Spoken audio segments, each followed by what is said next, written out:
Tutorial में हम बात करेंगे जावा के एक्सेप्शन हैंडलिंग मैकेनिज़्म की, यानी कि वो मैकेनिज़्म जो जावा हमको देता है या एक प्रोग्रामर को प्रोवाइड कराता है, जिसके थ्रू वो अपने प्रोग्राम में आए हुए किसी भी एक्सेप्शंस को हैंडल कर पाए।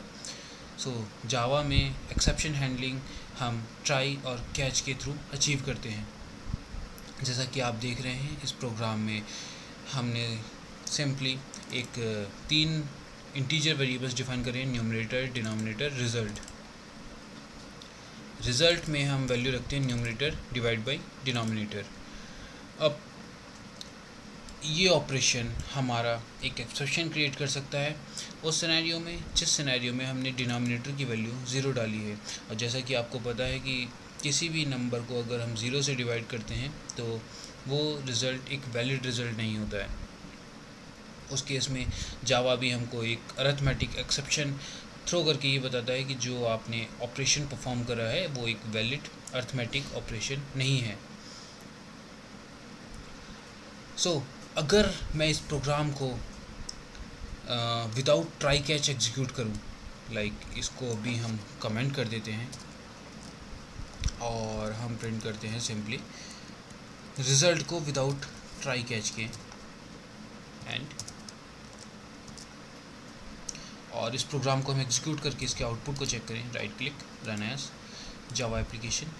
तो आप देख रहे हैं कि हमारा प्रोग्राम जो है वो टर्मिनेट हो गया है और JVM का जो डिफ़ॉल्ट हैंडलर था उसने हमको एक स्टैक ट्रेस दे दिया है कि java.lang.arithmetic exception आपके प्रोग्राम में आ गई है डिवाइड बाई 0, और ये आई है हमारी लाइन नंबर 14 से। लाइन नंबर 14 हम चेक करते हैं, ये हमारी लाइन नंबर 14 पे ये एक्सेप्शन आ गई है। बट अगर हम चाहें कि हमारा प्रोग्राम एक्सेप्शन आने के बाद भी प्रॉपरली फंक्शन करता रहे, या फिर हमको जिस तरह की अगर हमारी कार में एक टायर पंचर हो जाता है तो हम एक स्टेपनी से अगर उसको रिप्लेस कर दें तो हमारी कार फिर से चलने लगती है, ऐसा नहीं कि हम अपनी कार को बंद कर देते हैं।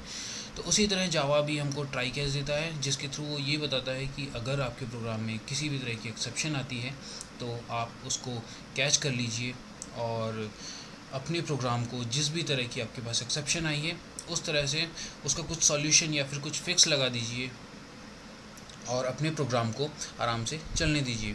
उस केस में आपका प्रोग्राम टर्मिनेट नहीं होगा जैसे कि इस केस में हुआ है। अब इसी को डेमोस्ट्रेट करने के लिए अभी हम इस लाइन को कमेंट आउट कर देते हैं और ट्राई कैच जो ब्लॉक हमने पहले कमेंट करा था उसको हम कमेंट्स वापस हटा देते हैं। और अब हम इस प्रोग्राम को अगर एग्जीक्यूट करें तो right click, run as Java application. तो जैसा कि आप देख रहे हैं कि अभी जो हमारे प्रोग्राम का टर्मिनेशन हुआ है वो एक नॉर्मल टर्मिनेशन हुआ है, ना कि एक एक्सेप्शनल टर्मिनेशन। अब हम इसको देखते हैं दोबारा। हमने जो रिज़ल्ट या फिर सबसे पहले हम देखते हैं कि हम ट्राई के अंदर क्या वैल्यूज़ को डालते हैं। तो ट्राई के अंदर बेसिकली हम वो फंक्शन कॉल्स को ऐड कर देते हैं जिससे हमको लगता है कि इनकी कॉलिंग या वो फंक्शन जिनकी कॉलिंग हमारे को कोई एक्सेप्शन थ्रो कर सकती हैं या हमारे प्रोग्राम में जिनकी कॉल करने से कोई एक्सेप्शन आ सकती हैं, हम उन सारे स्टेटमेंट्स को एक ट्राई ब्लॉक के अंदर ऐड कर देते हैं।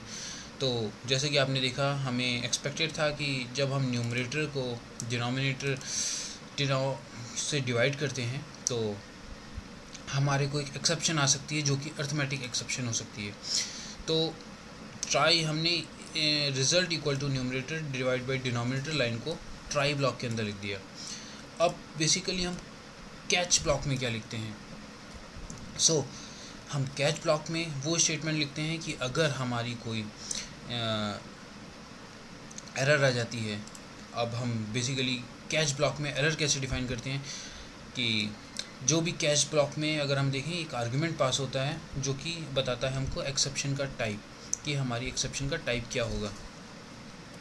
अरिथमेटिक एक्सेप्शन बेसिकली हमने एक एक्सेप्शन का टाइप डिफ़ाइन करा है। जैसे कि हमको पता है कि अगर हम न्यूमरेटर को डिनोमिनेटर से डिवाइड करते हैं तो अरिथमेटिक एक्सेप्शन आ सकती है जबकि हमारा डिनोमिनेटर 0 होगा।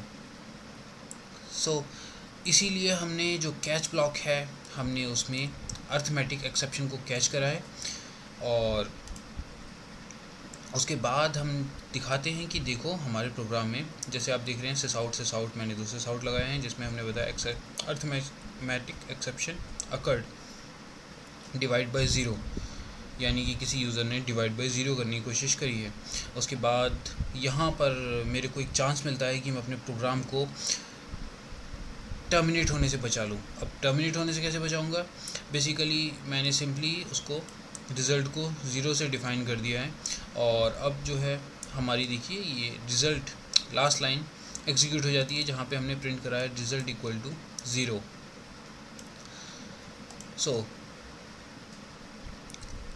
एक बार फिर से हम देखते हैं कि ट्राई और कैच जावा के एक्सेप्शन हैंडलिंग मैकेनिज़्म सिर्फ दो हैं, ट्राई और कैच। ट्राई ब्लॉक के अंदर बेसिकली हम वो स्टेटमेंट्स डालते हैं जिससे हमको ये लगता है कि जिनका एग्जीक्यूशन से हमारे प्रोग्राम में कोई एक्सेप्शन आ सकती है। और कैच ब्लॉक, ट्राई ब्लॉक जो होता है वो एक कैच ब्लॉक उसको फॉलो करता है, और उस कैच ब्लॉक में हम ये डिफ़ाइन करते हैं कि हमारा जो ट्राई ब्लॉक है वो किस किस तरह की एक्सेप्शन एक्सपेक्ट कर रहा है, और उस कैच ब्लॉक के अंदर हम उन सारी एक्सेप्शंस को कैच करते हैं और उन एक्सेप्शंस का रेमेडी देते हैं या फिर उन एक्सेप्शंस का सॉल्यूशन देते हैं और अपने प्रोग्राम को ग्रेसफुली चलने देते हैं। Thank you.